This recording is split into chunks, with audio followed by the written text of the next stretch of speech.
advantage by granting him a kill somewhere in here. But it is going to be a bit difficult thanks to the fact that Wings have some pretty good wards to see rotations. Their bottom river ward has already seen Earth Spirit rotate over. Yeah, and Jerax, unfortunately, on his sort of well-known hero, wasn't able to make a ton happen in the mid lane there, but and Blink's just going to be going for a quick Shrine, a pause for a second. But early on, I'm already seeing just this great synergy in terms of pressuring the lane. We've seen that OG's reacted to it pretty well. Can S4 stay here alone in lane, though? Is he going to have Jerax around to make sure that he doesn't get so heavily zoned out? He has some extra levels, and he's level 3 now. He does have some extra tangos that he brought with him, so he should be fine if they leave him alone. But the bigger problem is going to be is that if you leave this Centaur alone, you don't have somebody to be able to stop the pulling that Ice is going to do. And that's the brilliant thing about the way that Wings set up their draft is that they created very early on the Centaur first pick, and they said, okay, we're going to dress this Centaur. We're going to make it hard for him to lane. We're going to force them to dual lane. And then in return, they also gave their mid a favorable matchup. So now there's like too many threats on the board in the laning phase for OG to be able to deal with them all, right? Jerax he can't win bottom and mid at the same time. So one of these lanes is going to have something that is detrimental happen to OG, right? It's either going to be Ice getting a lot of farm as a support Shadow Shaman and getting the early levels for Serpent Wards and start that snowball early, or they're going to have an underfarmed Ana who is oppressed constantly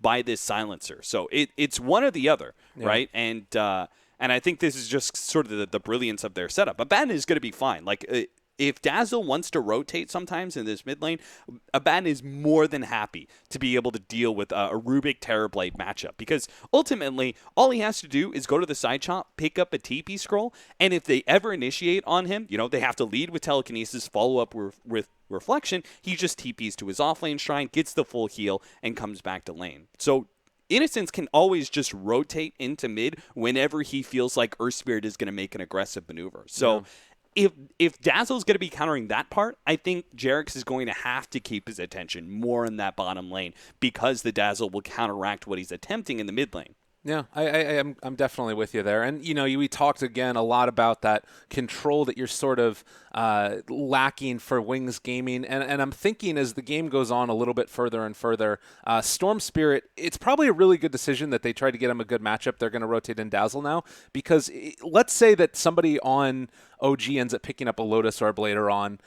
Ana is not going to have to worry this game, I feel like, a whole heck of a lot. He can build into probably a Yule Scepter for himself, I'm assuming, as well, to deal with the global silence. Do you think about even rushing that as a first item so that way you can stay alive throughout it and just wait for the later stage to extend the game longer? Yes, you absolutely have to deal with the silence first. It's a shame, though, because he gets Yule Scepter and then he's not going to have the exact tools to be able to deal with the Shadow Shaman, because we are, I think, very likely just seeing this laning phase start and seeing how Wings have drafted and how they want to get this game off to a really strong start in the first 15 minutes. They're going to take towers, and you're going to see a pretty early Blink Dagger for that Shadow Shaman. So I think, again, there's another essence of having a dual threat. Right? Not just in the laning phase, but now when it comes to items, Ana is going to have to build the Yule Scepter, I think, in order to deal with the global silence and grant himself some way to be able to disjoint any problems that he has when he makes the initiation. But it is also going to leave him susceptible to the quick reactions of the Shadow Shaman. You won't have a Linken's to be able to block that quick, blink in Hex. Right. That is going to be oftentimes the more offensive initiation for Wings. So Ana's, it's kind of like damned if you do, damned if you don't. One way or another, he's getting screwed over this game on this Storm Spirit pick. So I think it's probably Yule's first. Regen's really strong for that item. Maybe he goes to the Linken's afterwards as well, but that might be overkill. Maybe at that point. Because you would also, I think, like to be able to have the Orchid. Yeah. In general for this game, I just don't think it's possible to build up. I think you have to go Yule's, Bloodstone, and then maybe you're able to get Orchid from there, because you want to be able to threaten some of these heroes when you jump in. Because the whole point of the Storm Spirit pickup was to address the backline, in team fights, right? So address the Shadow Shaman, address the Dazzle, and then obviously the Silencer was picked up afterwards. But that is still another hero he needs to be able to threaten. And Orchid is what allows you to be able to deal with multiple threats at times. So say he goes ahead and he jumps in, he Orchids the Silencer, and he grabs the Dazzle and tries to burst him down real quickly, maybe with the help of the Earth Spirit, right? So it's allows you to be able to deal with multiple threats when you're able to jump in and just kind of combo one hero down while disabling another. But I'm not sure if he's going to be able to do that this game. I feel like Wings have drafted themselves into a really good spot for the first 25 minutes. And there are very few weaknesses that OG can exploit. One of them is going to be split pushing. There is not a ton that Wings are going to be able to do to deal with that. They mostly just have Luna, Manta style, and those illusions are going to come out. The Batten does have some constant presence in lane, so that'll help out a little bit. And then the big one is the Dazzle and how he's able to just burst down waves occasionally. So those are some of the ways they can deal with that. And then the other one is going to be the lack of initiation for Wings until they have that Blink Dagger Shadow Shaman. And even then, it's not really a team fight initiation. That's more of a pick-off initiation. So OG, that's another weakness that they can read, is just know that Wings are going to be very telegraphed in everything that they do for this game. And they just have to pick and choose their team fights very wisely. Well, still this pause is going to continue on for the moment. It does look like there was a slight keyboard problem. Hopefully that gets resolved shortly. But yeah, I'm excited to see how this sort of plays out. And I think that it's not showing so much that there's like a huge difference in the style. I think that a lot of people going into this event were expecting there to be a really big difference in style between the Chinese and the Western players. And I think that does exist, but Wings have always sort of been the wild card. And I think that you go back to their TI run when everything was starting to come together for them, it tended to be off the back of like very aggressive, good timings and then fallback measures after the fact. But to me in this game, when I'm looking at it, I really do feel like if OG can get over that hurdle of the first initial, combination that comes out where you've got the Manta style, you've got the pressure come in when the Silencer there to sort of like be the combo breaker in the middle of it, OG are going to be able to like maybe fall back on Anna's capabilities late game. Because if I'm looking at like a 6-slotted Storm Spirit, I don't see how Wings deal with that in any shape or form. Like they are just, I feel like in a lot of ways aren't going to have the heroes unless they're a couple of Raxes up at that point. So to me, it definitely feels, I like the idea that you talk about of, going for the Eul's Scepter and then Bloodstone and then maybe foregoing the Orchid as well, just to try and get you over that hump.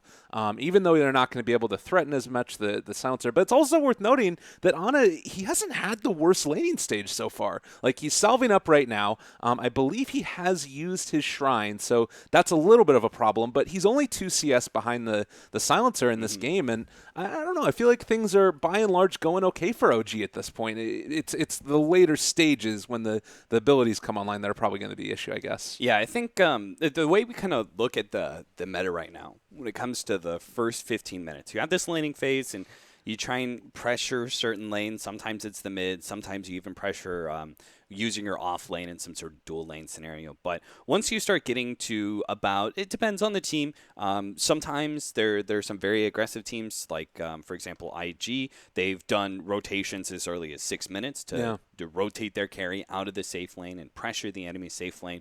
But anywhere in that 6 to 12 minute marker is where you're going to see the first rotations, the first breaking down of the laning phase, and trying to find the openings, the pickoffs that allow you to be able to pressure towers.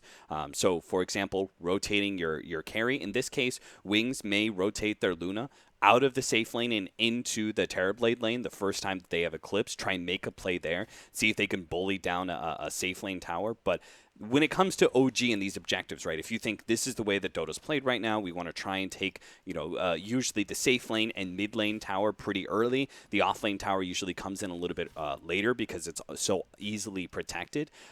You want to try and establish that tempo pretty early as Wings, and OG, they have to determine when is a good time to fight and when is a good time to split push. And I'm not sure whether or not they're going to be capable of defending their mid-tier 1 tower, but I do think they need to try and save it at least until like 12, 13, maybe even 15 minutes. If they can keep that mid-tower alive until 15 minutes, I would say actually OG has a lead at that point in time. Oh, and down here bottom, good combo breaker coming in from Jarex. They're going to try and hoof stomp, see if they can bring down this Ice Shadow Shaman. They are going to be able to, and, well, Jarex trying to juke away. Is he going to be able to make it out, though? They do have the Lucent Beam, and they find the kill. So they get something at least again, but it is a little bit of a trade-off here. 2-2 still. And I'm looking like it. I feel like if you're getting away with this with trade-off kills, it's still okay for S4, right? Yeah. I think that's still fine. S4 is going to be able to pick up his Tranquil Boots pretty soon. He could start making use of the jungle, and I think that is really where Centaur's farm starts speeding up, is first Tranquil Boots and then Hooded Defiance. You just clear through creeps so quickly. So he's fine with the current state of the laning phase, but then again, so is the Abaddon on the other side. Right. Faith Beyond has gotten a lot of farm on this off-lane Abaddon because it really is not a dual lane that threatens him in any way, and he had the Dazzle in lane. So he's going to be, I think, a very big threat, and I'm not sure exactly what his build is going to be for this game because it does seem like Wings are going to be playing it pretty fast, but most of the bans that I've been seeing right now in China go Helmet Dominator into Radiance, or they go Midas into Helmet Dom and Radiance. And I think with his timing right now, and looking at his CS 21 and 5, we could have a very early Hand of Midas on our Abaddon. That is going to be almost more powerful than Centaur in his early Hood. All right, well, we'll see if he's going to be able to get that done. It does look like there's a smoke up here as Wings are going to make a very early rotation with Blink and Dazzle into the jungle, trying to find Ana, and if they're able to get him right here, he's just barely on the other side. They break the smoke. Oh, man, that would have been a huge pickoff, but it looks like, well, they're diving deeper for this. Jesus. Wings wanting to go early, and they find him Arcane Curse. Are they going to dive tier 3? No. Oh, my God. All right, well, that was a very bold jaunt, and they almost got it. That was super cool, though. This is like classic Wings, right? Wings have this idea about Dota. When we were going into TI6, we had this idea of Dota of like we'd make these kind of smoke rotations and take objectives. And what Wings did is they made rotations, and they didn't take objectives necessarily. They would go deep into the jungle to establish early kills that made, in some ways, these threatening areas, right? They would go deep into the jungle and establish dominance there. They would find a kill somewhere in there. And be able to get aggressive wards and these sort of things that naturally fall out after a smoke gank like that. So that was a classic Wings maneuver there, coupled with the very intelligent they just know that the laning matchup, all Storm Spirits abandon lane by level 5, right? Yeah. They always go jungle, try and get their level 6 there because it's too dangerous to stay in lane. So Wings, they had that on-point idea of trying to actually counter him. Oh, man, and Global comes out. Grave just a bit too late. I think if Y ends up revealing himself right there, he probably dies as well. Yeah, it's probably for the best that he didn't get the Shallow Grave off. He's probably like, oh, man, I dodged a bullet there. Yeah. So, well, they are still scouting this all out, and it looks like some TP rotations are going to start to show up. Shadow Shaman is down here as well. They're in the area. Faith Beyond on top of Jarex. He's going to be able to roll away, but now they've got Shackles on the Terrorblade, trying to bring him down. They don't have a ton of damage here, though, and, well, there's just the Stampede away. There's no way to do it. They are going to be able to hold on to their tower, but no kills on the return. I like that play. Wings, your off-lane tower, we kind of made a short mention of this. You're going to see the safe lane tower and then the mid tower are usually the two towers that fall first. The off-lane tower is really hard to take just because it's a tower that's so well defended thanks to the early shrine. And then you also want to control this area because your offlane tower helps protect these offlane camps as well as your ancients. So a lot of teams put a little bit more priority in protecting the offlane tower than they used to. And what you want to do with heroes like Luna and Terrorblade is you want to threaten that offlane tower as early as possible. See if you can get the quick early objective win before the rotations actually come in. But Wings were well prepared. They knew, hey, a Terrorblade lane is going to push in pretty naturally real quickly. They had the TP rotation from the supports and shut that down. All right, well, here comes the counterplay now. They're on to Ice and trying to bring him down, immediately breaking the Shackles. Ice is going to fall, and Shadow pops the Eclipse, trying to turn and take this one, but they're all dropping so low. The Grave comes out as well. This is going to end up being a dead Luna here, most likely. Not going to get quite a return kill. Oh, he's so low. 5 HP, but they can't bring down Fly.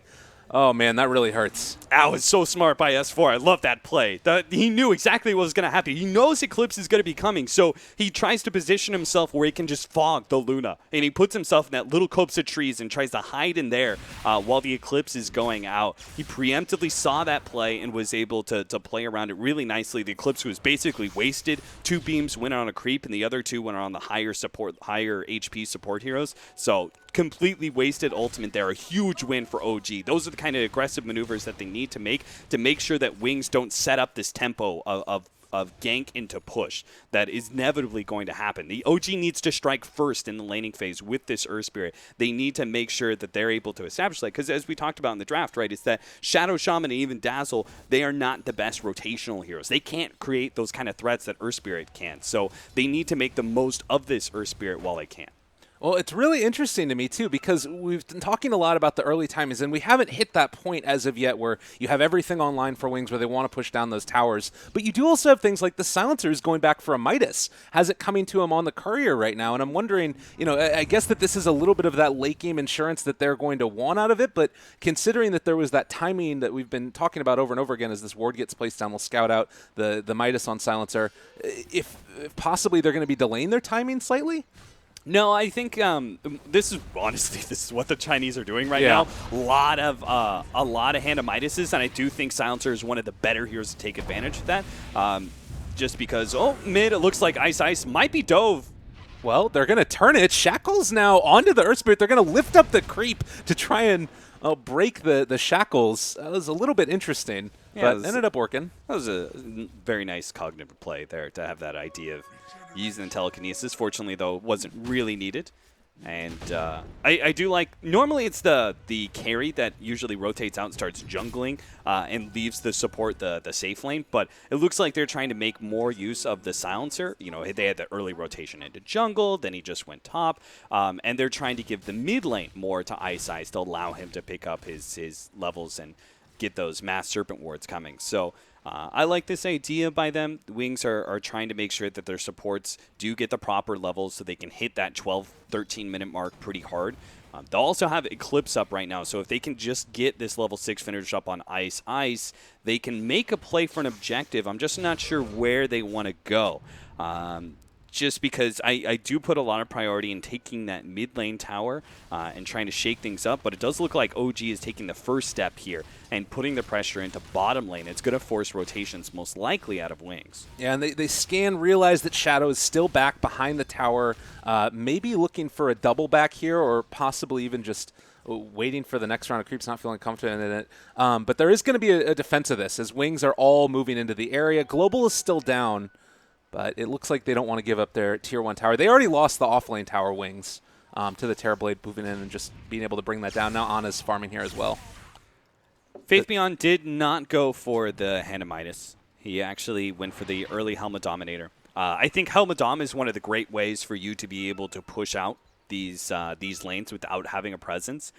So I'm a big fan of Helmet Dominator on almost every single carry and some offlaners right now. So I like this pickup. It does mean that there will be a constant presence in that top lane, whether Abaddon's there or not. I'm surprised that he's not rotating to bottom yet, because it does seem like OG had been willing to fight for objectives so far. Oh, my God. And he should expect that OG are going to try and fight again in this bottom lane. All right, well, Global is back up and kind of staring off against each other. Everybody has full information as to what's happening right now, so nothing is going to come as a surprise for these guys, as it does look like they still want to contest and hold on to this tower. Shadow, I mean, he's got this creep here that's tanking the tower for him, and they're going to be able to take it down. Looks like OG not able to force the issue too much further. This Lucent Beam is going to be picked up right there for the Rubik. He has his level 6 online. Level 6 just revealed as well for the Shadow Shaman with those wards dropped down. And now OG reaction. They're going to go for a different tower instead. This is a really smart move. I like this. Yeah, they got to just force Wings to move around as much as possible, not let them set the pace of this game. But, Wings almost get caught there. Ice barely lives through that one. Oh, they're going to be able to take it. That was a kill onto the Terrorblade. They are not going to quite end up losing. Shadow Shaman here is the Magnetize wasn't enough to find a kill. And now with no Terrorblade and also no Magnetize, I don't know if they're going to be able to hold on to this tower. It looks like they're going to end up losing the Tier 1 now here in the mid lane as well. Anna is just not capable of fighting right now. He's trying to build up the Bloodstone, but he's a level 12 Storm Spirit. He can't really fight. The Centaur doesn't have his Blink Dagger yet. He's so close to it, so they just have to give up this mid-tier 1 tower. It's unfortunate, but you did know it was going to go down probably by 15 minutes, so I don't think OG is going to be too sad about it. They made the right idea, right? It's just to make these rotations, force Wings to constantly rotate around to deal with these threats, you know, because they really don't want to lose any early objectives against this OG lineup and give the Storm Spirit that faster progression in items. So they want to be able to defend, and it kind of slows down their offense when you make those kind of rotations. But they just kind of got caught in the Terrorblade. They just weren't quite fast enough in their play. Yeah, and now looking at this situation, you've got Ice who's moving up to the top lane. So they basically are able to get that mid-1 tower for the cost of a Silencer ulti, and you have Shadow Shaman wards again if they want to try and pressure the last tier 1 remaining for OG. And I like the reaction that we saw from OG with them split pushing around the map. You've got the Centaur is actually going for a Blink Dagger. We'll have it in 5 gold. God, that would have been the perfect moment. Oh, God. That Everybody hurts. knows that feeling where you're just like waiting for tick gold and your opportunity just slides away while you're waiting for that. Because he's just like, you could tell he's making the call. He's like, guys, I'm selling my, he had, damn it, what's it called? The infused raindrop. Oh, okay. He sold out the 2-charge infused raindrop. He's like, guys, I'm picking up this Blink Dagger. Let's make a play on this Luna. I just need 10 more seconds. 10 more seconds is all I need. And it just slips away. The Luna, I mean, every carry's going to do that. Every carry knows not to push themselves out too far. And so naturally he takes that one wave and says peace. And breaks S4's heart. Poor S4. Well, in the meantime, they are going to be able to pressure the bottom tier 1 tower. Should be able to take it off the map at this point, but they've lost all their tier 1s. The push timing of Wings is probably, at this point, the strongest relative to what OG is capable of doing defending it, but it still has more room to grow as well when the Aegis comes up and online and those types of things. In your eyes, Wings now, do you just look for a pickoff strictly and then go into Roche, or do you start thinking about trying to run down another tower, possibly with global silence? I mean, they should really be looking to try and catch this Storm Spirit, which they may actually do here. No. It's just going to be... They want to catch the Storm Spirit. I don't think it's really going to be possible. Oh, but with the Blink Dagger review, this could be a huge moment. They spot out Faith Beyond and looking for a bit more here. They're going to stampede forward, trying to take down the Silencer. They're on top of him. There's the double edge. Should be able to bring down and find that kill. But will they get any more Ice TPing out? It's still a pretty high-value target, though. Yeah, definitely. This Silencer who picked up the Hand of Midas, it also slows down his Rod of Atos, which is going to be one of the ways he's looking to be able to counter this Storm Spirit. You know, have that ensnare lockdown against the Storm is really powerful. But I have to say, I think OG No-Tail... No-Tail for the longest time was kind of abused by a lot of talent commentators and stuff as, you know, not being quite up to scuff when OG first started. Like, he just didn't seem like he was the true carry. But I have to say, this guy has improved so much, and right now I think in his movement around this map is actually winning the game for OG. He's creating so much space for Anna to be able to work around. Anna's top of the net worth hasn't actually had to deal with hardly any threats at all. And that's because No-Tail, and in some ways Jarex and S4, they're establishing this really high mobility tempo where they're just constantly moving around the map and making it so that Terrorblade is always threatening a tower somewhere, forcing Wings to play more reactively rather than allowing Wings to be able to set up this 5-man snowball that pushes into you, that starts taking all the map control away. OG are fighting tooth and nail for every bit of map control they possibly can because they know how important it is for Storm Spirit to have a strong start. Now he's got the Bloodstone. Now they can actually think about maybe going for some sort of smoke play and seeing if they can actually start building up those Bloodstone charges. Yeah, really good stuff there. And I mean, it's also worth repeating that they've been able to make that space also without the Blink Dagger yet on Centaur. The fact that they've made that much movement around the map. They will be losing Roshan right now, as it looks like Wings will be able to secure this. Don't know if OG were realizing that this was happening, just thought that they couldn't contest, or if the smoke actually was able to throw them off. But in either case, now OG have to deal with Shadow, with an Aegis. In your eyes, how does this next fight break out? Do you just keep the split pushing game going with Ana, trying to sort of keep them from barreling down a lane, or do they actually try and take the fight into them in any fashion? I don't think you should take the fight into Wings at this point. Split pushing is probably the best way to slow them down because it's not necessarily about what you could gain, but what you're risking by forcing a fight like that. If you actually lose against that Aegis fight and you lose against a Shadow Shaman Luna, your tier 3s are going to be threatened real quickly. And you cannot afford to give up your outer shrines. Like, you cannot give up your tier 3 towers. Because the shrines are all important for a Storm Spirit to be able to play out this game. Storm Spirit received a lot of nerfs, but one of the big buffs that he got in 7.0 is these outer shrines. They're so good for highly mobile carries like Storm and Tinker. So I think it's a little bit too risky for them to try and take if Wings ever establish themselves as, all right, we're 5-manning down mid. I think OG just need to go for the split push.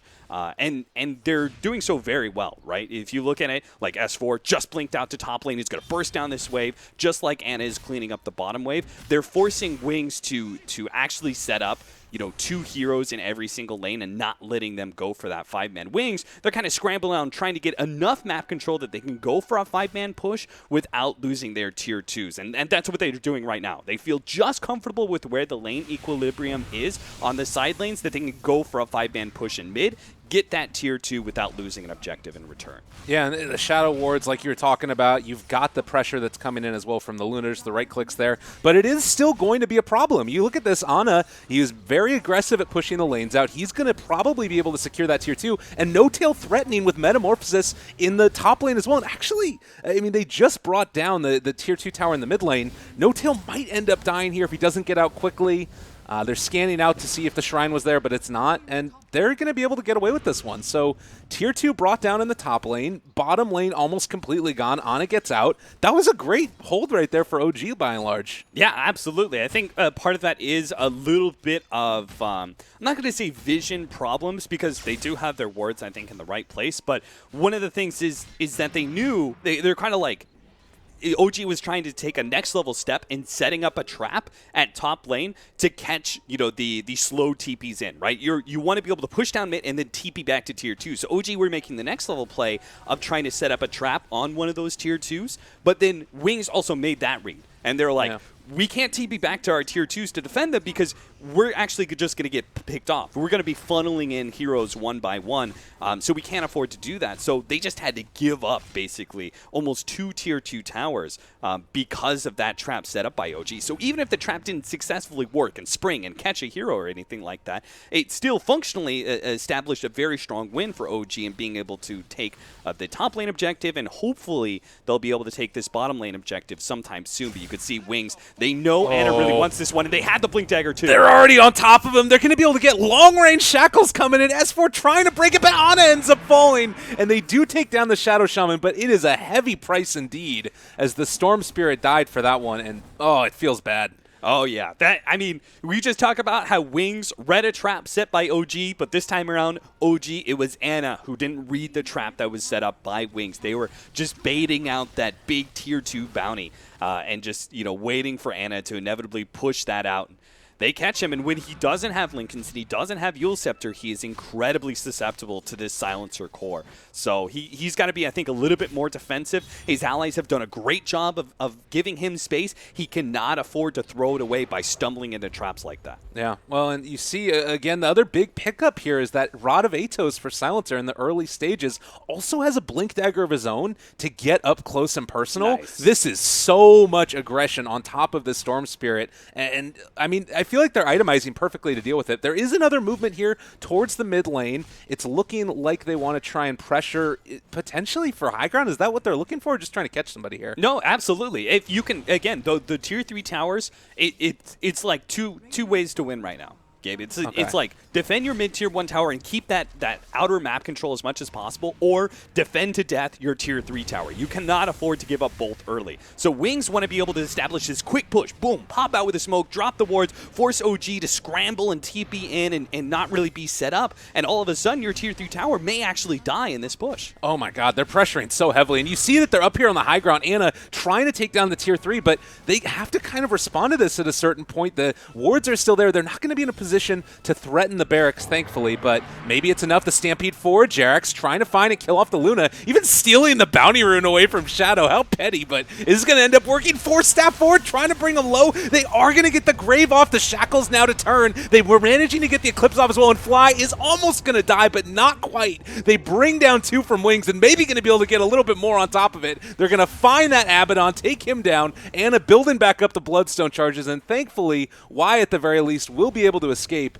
But that's OG getting something in return, at least for their Tier 3 going down. Oh, yeah. OG got absolutely everything that they wanted out of that. They may have lost their Tier 3 tower, but honestly, it's a big push squad from Wings. You're going to give up some of these early objectives, but they have to make sure they get something in return. They've done that beautifully in split pushing, and now this time around, they did it in catching Wings as they retreated. And honestly, it was a pretty amateur mistake that Shadow made. He was the one who separated as a carry away from his supports. If they had just all funneled backward in the same direction, right back down the lane, they would have been good. They would have been in a much better position that if Jarek stuck his neck out like he did to try and slow down somebody, they could have turned, quickly killed him, and they would have been good to actually go back down middle lane. But Shadow separated himself way too much from his allies. OG saw that opportunity. They took it for everything that it was worth, getting themselves a strong team fight, and now they're aggressively pushing out to take map control because what they don't want to let Wings do is group up again and take those outer shrines. They cannot afford. The weakness is there now. They just have to guard those weaknesses as much as possible, prevent those shrines from going down, because that's not just your outer map control, but that's also some of your Roshan control. Oh, God, and Jarek's maybe in some trouble here himself. Oh, nice hoof stomp as well from Faith Beyond. These Helm of the Dominator creeps, they're pretty good still, I think. Oh, yeah. And Faith Beyond is making really good use of them. He didn't actually go for the Radiance, which I think is fine. You're playing a much faster game this time around than most of the other off-lane Abaddons that I've seen that have gone Radiance. So instead, he went for the Solar Crest, which gives them better high ground pushing power with the Luna. And then he's going to be going for the Aghanim Scepter next, which gives them much better sustain in team fights. But I love that Wings, they're just going back lost in. a team fight, but they're going back in. Fly stole wards, though. He's turning it against them. So wards hitting wards. The hoof stomp onto 3. Can they take any more of this? Storm Spirit jumps in. He's on top of Ice, but the global comes out. No answer for it as of yet. They're still going to try and right-click him down through this, though. And now Shadow onto Jarex. He gets the stun off onto 3 before he falls. They're taking down Silencer as well. That's going to be 3 dead from Wings, and looking to try and take a couple more off of back of it. No tail with the double. Now onto Faith Beyond. He does not have his ulti up. Being pulled back in a second, brought back down. Great display from OG. All started with that ward steal. Yep, this is twice now that OG have done exactly the right thing to be able to deal with a 5-man push.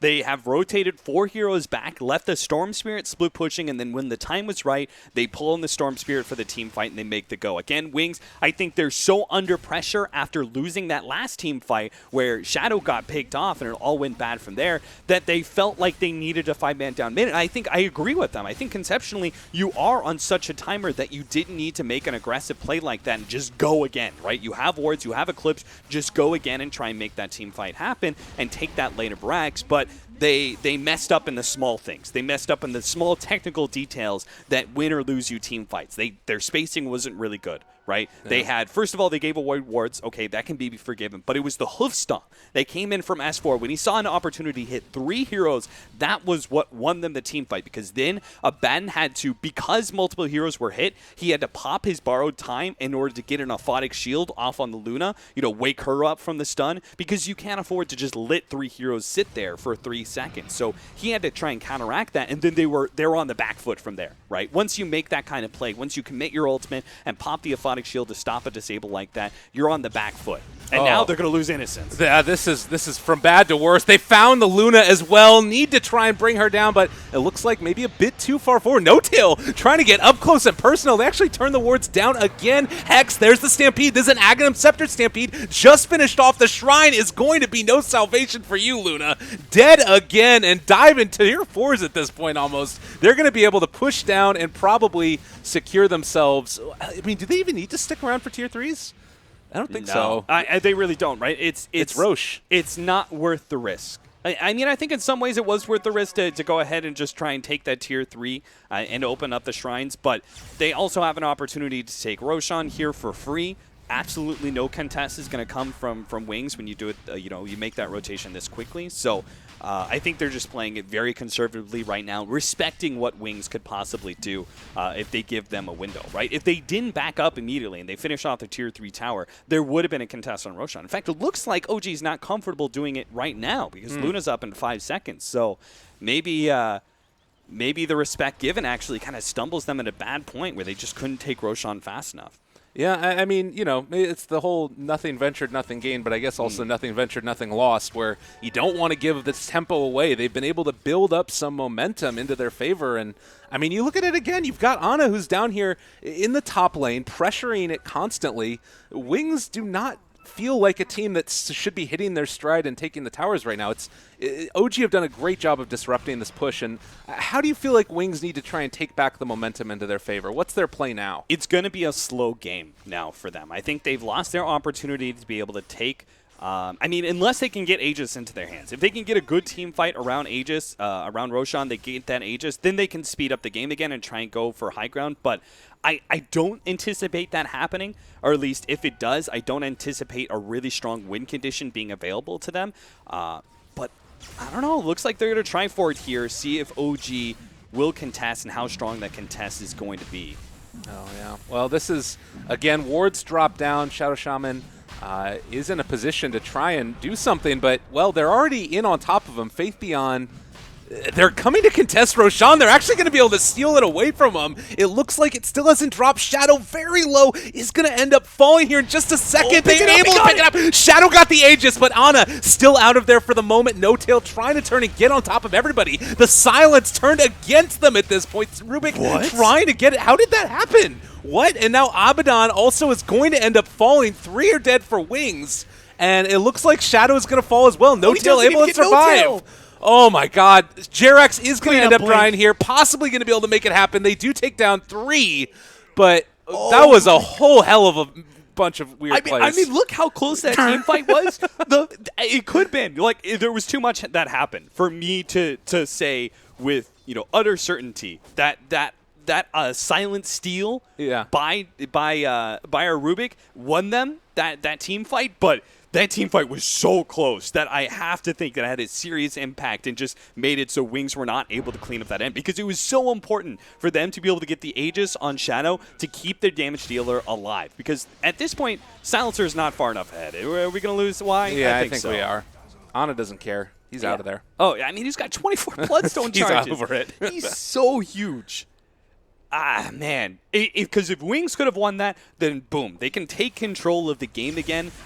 Even if they don't have the Aegis, they can take some map control off of winning that team fight. They can take maybe some of the outer twos. They could take their shrines. And then they could just try and choke OG out for a while and try and establish a really good gold lead before going high ground again. But they don't have the map control because they lost that fight. Now OG is going to be freely split pushing them all the time, and Anna's going to get pickoffs like he just did on the Dazzle. So now it's plan B. And it's not a good plan, Lyrical. Right. It's a bad plan, but it's the only plan you have, which is, okay, we got to play it a little bit slower now as Wings. They have to let OG make the mistake. I don't think there's any opportunities for them to be able to 5-man down mid like this push lineup wants to. I think they're just going to be split pushed and even out team fought too hard. So it's not what you wanted to accomplish with this lineup, and it's a very low chance of winning, but it's the situation that you're in now. And you can see there as well from that pickoff, like Dazzle trying to get towards a Glimmer Cape. It's going to be unlikely to be there very soon. We're seeing that, the original plan of the Shadow Shaman to be going for the Aghanim Scepter has now been held back. He's going into a Ghost Scepter and then afterwards a Force Staff. It's just not the way that they wanted to play the game, and it's been, in my eyes, just OG playing so much better as well. They were boot camping here, obviously, in China before the event. I think that they're probably feeling quite good about the way that ended up going after this first game, at least for themselves. Nothing is over as of yet, clearly, but with a butterfly on No Tail, Manta style done, Scotty as well, they're looking like they want to be the ones that are aggressive. Yeah, for sure. They could just kind of sit behind No Tail, let him do his thing. Anna has the items necessary for him to be able to solo split push with impunity. So I think, the OG, they've got a pretty straightforward game ahead of them. Control the map, farm up. Well, Going to have to watch and see how the Wings Gaming deal with this. They are smoked right now in ice. Whoa. What? Okay. I mean, this reveals, I'm sure, that a lot of heroes in the area, but not sure if they're going to be able to make anything of it. They're able to wards trap for the moment. Global Silence down as well, but they're not going to be able to contain Ana. And now Wings in a lot of trouble. They're on top of the Dazzle, going to be able to bring him low. There is an Eclipse. He ends up using the Grave on himself to save his own life, but it still might be enough here in the end. They're controlling and able to run down and kill off the Silencer. He is going to fall. Another one next. Magnetize. The BKB popped. It's not going to do a damn thing. 5 are dead. 9-27. OG dominant in this one. This is why OG, I said it was like going into Boston Major or something like that. It was OG's the best defensive team in the world. Yeah. And you could see why, right? They dealt with this threat in just kind of like the perfect way. The way they split push, the way they fought defensively, they let Wings come into them, make the mistakes, and they capitalized on it. And then they just, from there, once they were able to stop that initial threat at 15 and 20 minutes, then the game was kind of theirs. Right. Really, really impressive display. And I think also maybe a little bit of love to give to Ana in that one. He ended up having a pretty decent time on a Storm Spirit in lane against a Silencer. I mean, obviously they talk about Silencer being the carry to Storm. Does that also be the corollary over into in laning stage as well? Yeah, I mean, I think the idea was that the Silencer was going to be able to win his lane, and then they were going to be able to keep up the pressure by taking out our objectives and keep the Storm Spirit under farm, right? Take away his jungle that he needs so desperately. Don't let him get too many opportunities to split push. But I think that Ana did recover really well, but I personally would point that more to No-Tail and S4 giving him the space. I look over and I'm just like, Ana's top of the net worth. Like, how's that really happen? And it's because No-Tail and S4 and obviously their supports had a serious impact as well. But I think those two cores created so much space around the map. I honestly just want to go back and watch this game and watch it from OG's perspective and just watch the mini-map and the way they move, because I think they just completely outmaneuvered Wings in this game one. Well, we're going to hop into game number 2. I think when you open with a Shadow Shaman Abaddon, it's pretty clear what you're going to be doing, and OG had the answer. So moving into game 2 in just a little bit, DAC going to continue. We got matches over on the mainstream as well as this one all day long. So much Dota 2 that's going to be coming up. So stick around, everybody. Myself and I almost said myself and Lyrical. Myself and Cap are going to be coming back in just a bit. See you guys then.